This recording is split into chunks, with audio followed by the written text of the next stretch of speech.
And finally ये last equation of circle है ना, फॉर्म्स ऑफ सर्कल में ये लास्ट है, बाकी सारे वो बेसिक टेंजेंट नॉर्मल वो सब में पूरा खेल चेंज हो जाता है ना। So right now equation of circle, sorry, equation of circle in EOC in special cases. EOC in special cases. Yes sir.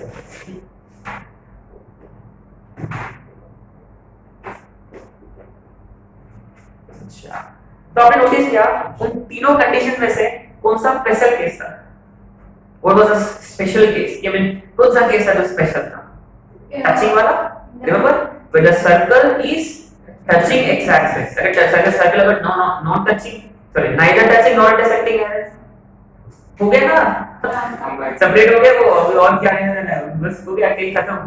बस कौन सा बढ़िया बड़ा इंटरेस्टिंग है कि वो टचिंग है, कि वो वापस मिलेंगे कि नहीं मिलेंगे, वो ये बहुत सस्पेंस है वो, है ना? अच्छा, तो ये टचिंग वाला केस ना ये बहुत बड़ा इंटरेस्टिंग है ना?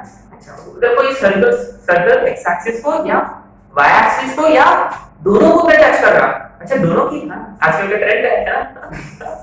अच्छा ओके, चलो case 1।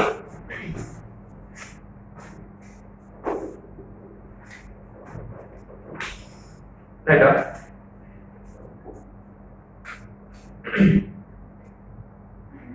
Special case 1, circle touches x axis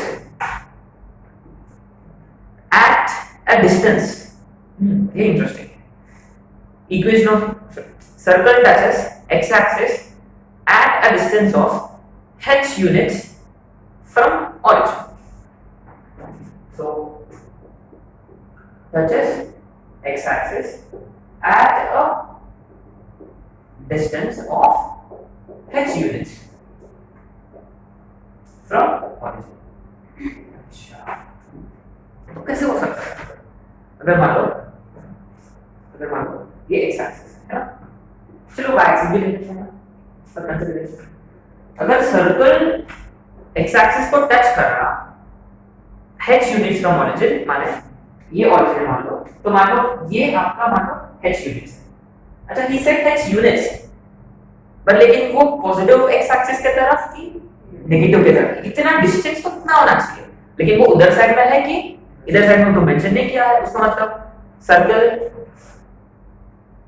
ऐसे भी बन सकता है, देखो वो y एक्सिस को इंटरसेक्ट भी कर सकता है, मैं ऐसे नॉर्मल केस ले लिया मैंने, या इधर भी हो सकता है, it can be somewhere here also, right, it can be something like this, अच्छा तो ऊपर ही क्यों, नीचे भी हो सकता है, एग्जैक्टली ऐसे भी हो सकता है, क्यों नहीं, और ये भी हो सकता है। अच्छा, ऐसे सर्कल्स पॉसिबल है, एग्जैक्टली। अच्छा, तो ये डिस्टेंस जो है, ये डिस्टेंस जो कितना है, और ये भी डिस्टेंस कितना होगा, ओके। अगर मान लो ये सेंटर है ना, ये सेंटर है,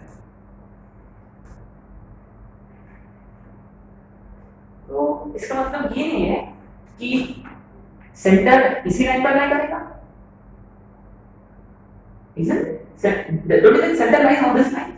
क्यों क्योंकि ये टैंजेंट है और ये कौन है, रेडियस, पक्का, क्योंकि ये कितना है हमारा 90, तो सेंटर से पास होगा।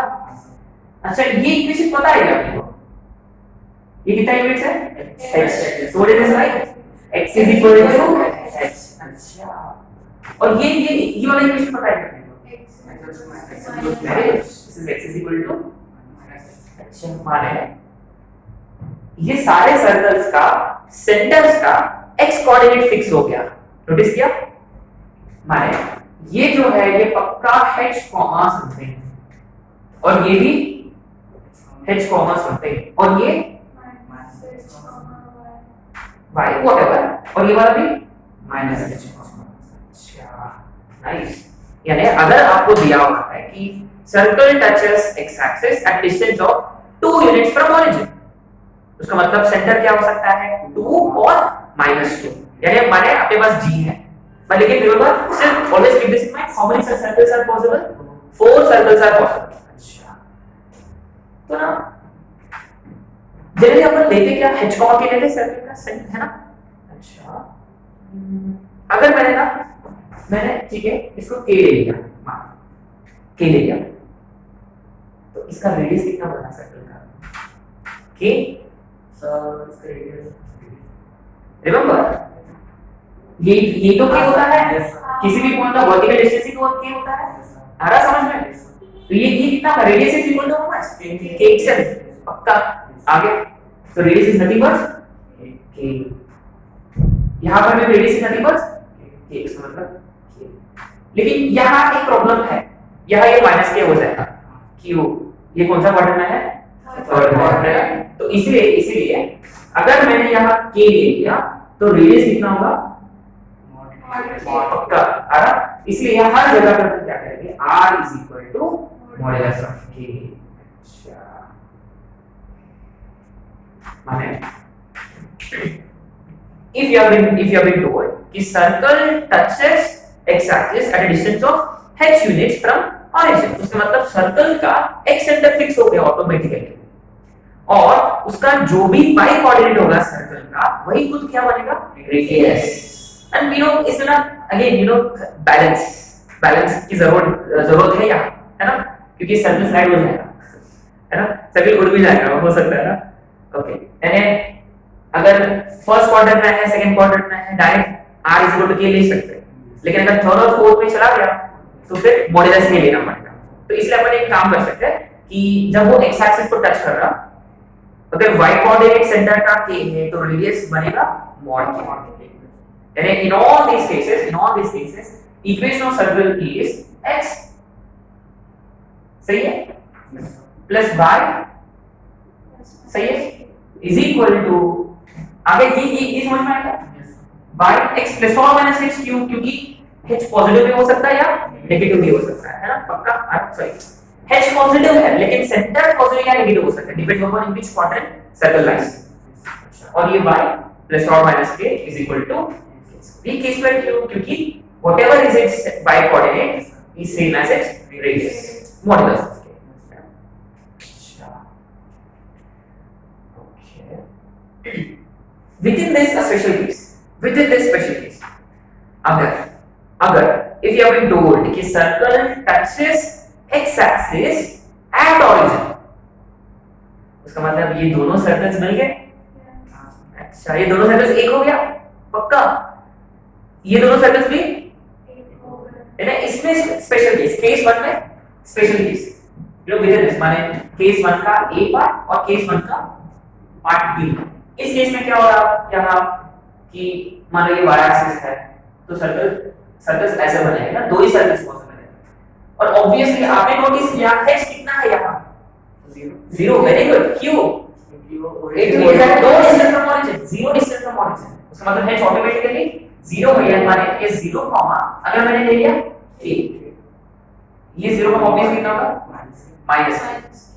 उसका मतलब एग्जैक्ट रेडियस जो होगा, अगर मैंने यहाँ a ले लिया तो उसका मतलब आपको लेना होगा मॉड। आगे सोच लो यानी k पॉजिटिव होगा नेगेटिव होगा वो अपने आप में एडजस्ट हो जाएगा ना। यानी in such case important equation of circle x is plus y आपने नोटिस किया बस इसमें क्या करेंगे? Simply h is equal to 0। यानी इसका केस का नाम क्या है? Circle touches x axis at you know कभी-कभी होता है, कभी-कभी हो सकता है कि he might tell you कि circle touches x axis at 1,0। अच्छा अब यहाँ उन्होंने क्या दे दिया आपको? कोऑर्डिनेट दे दिया। माने आपने नोटिस किया अभी इधर वाले सर्कल्स पॉसिबल है क्या?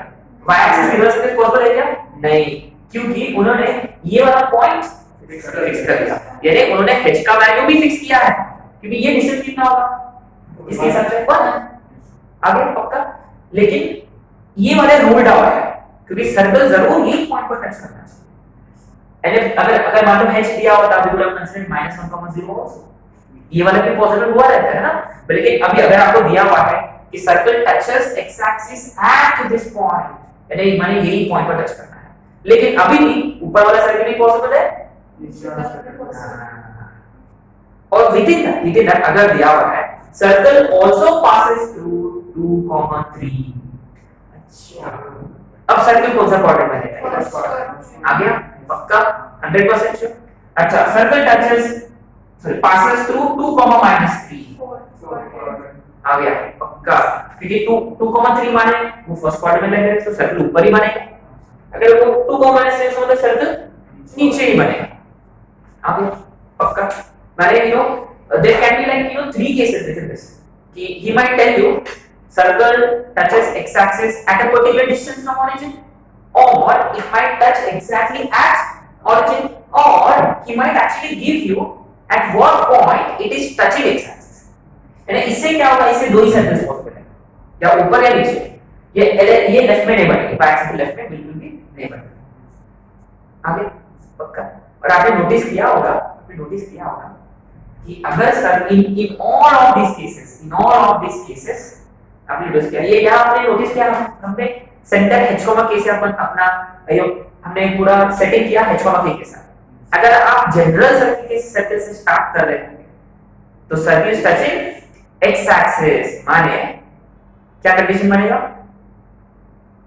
इसके जस्ट पहले वाला कॉन्सेप्ट, सर्कल इंटरसेक्ट इज, अरे बाबा तीनों केसेस लिखा ना हमने, टच दूसरा case g square is equal to c, है ना। रिमेंबर यहाँ के दोनों एंगल से हो सकता है, इसलिए देखो ये बहुत ही इंटरेस्टिंग कॉन्सेप्ट है कि आप चाहिए तो h, k से भी स्टार्ट कर सकते हो, या चाहिए तो माइनस g, -f से भी स्टार्ट कर सकते हो, है ना। ये इसका नोट इसमें अपन नोट लिखेंगे कि since circle touches x axis यानी g square is equal to c, and moreover radius भी तो दिया हुआ, पक्का। रेडियस क्या होगा, radius is √g square plus f square minus c। अच्छा g square तो इक्वल टू c है, अच्छा माने ये दोनों कैंसिल हो गया, अच्छा माने r इज इक्वल टू क्या बचेगा, ये इंपॉर्टेंट है, आपने नोटिस किया यहाँ f नेगेटिव भी हो सकता है या पॉजिटिव, लेकिन r हमेशा पॉजिटिव मॉडुलस। आगे यानी हमेशा keep this in mind, we can approach these questions in two different ways, either start with h, k or start with g, f and c। आगे बल्कि इस क्लास में I will always recommend you to draw figure, तो इससे ना बहुत सारी चीजें क्लियर हो जाती हैं। अच्छा वो x एक्सिस को टच कर रहा है, लेकिन कहाँ टच कर रहा है, above कि below कि right side of x axis या राइट ऑफ y एक्सिस या लेफ्ट ऑफ wax, wax जो भी ओके। आगे नोट कर, I give you a minute.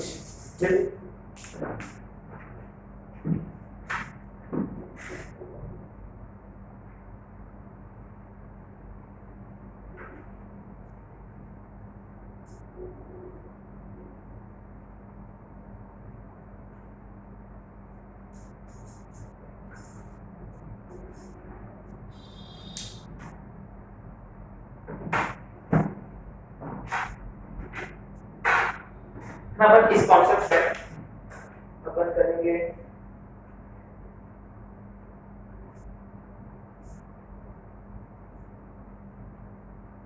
छह क्वेश्चन करेंगे ना, और हर एक क्वेश्चन को दो मेथड से will approach it two different veg.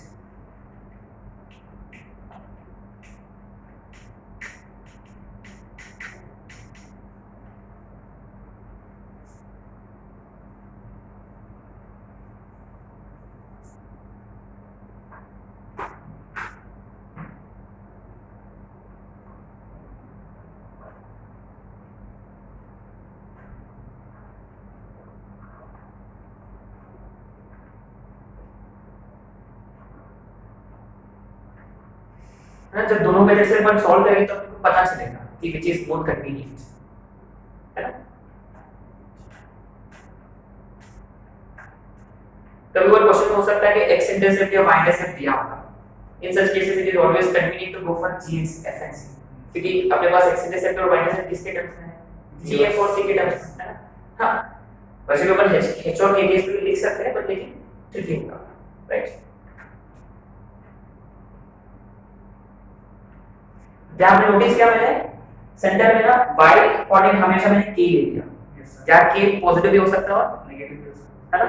जब जिस दिन के नेगेटिव होगा तो नीचे की तरफ शिफ्ट हो जाएगा, जिस दिन के पॉजिटिव होगा वो सर्कल ऊपर की तरफ शिफ्ट हो जाएंगे। लेकिन आर तो हमेशा आपको लेना है मॉड में। सही। आगे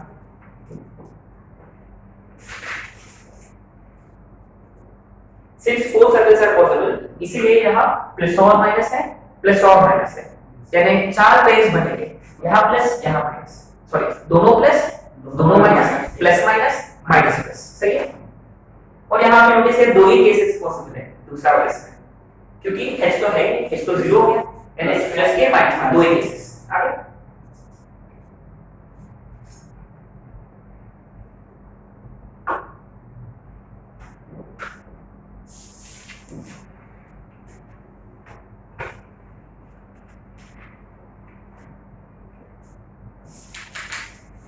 स्टार्ट करते हैं केस 2। अब देखो आपको क्लिक हो गया होगा ऑलरेडी, सारे रिलेशंस उल्टे है ना, चेंज हो जाएंगे ना, उल्टे हो जाएंगे। x becomes y, y becomes x, यानी केस 2 5% so बैटरी 5%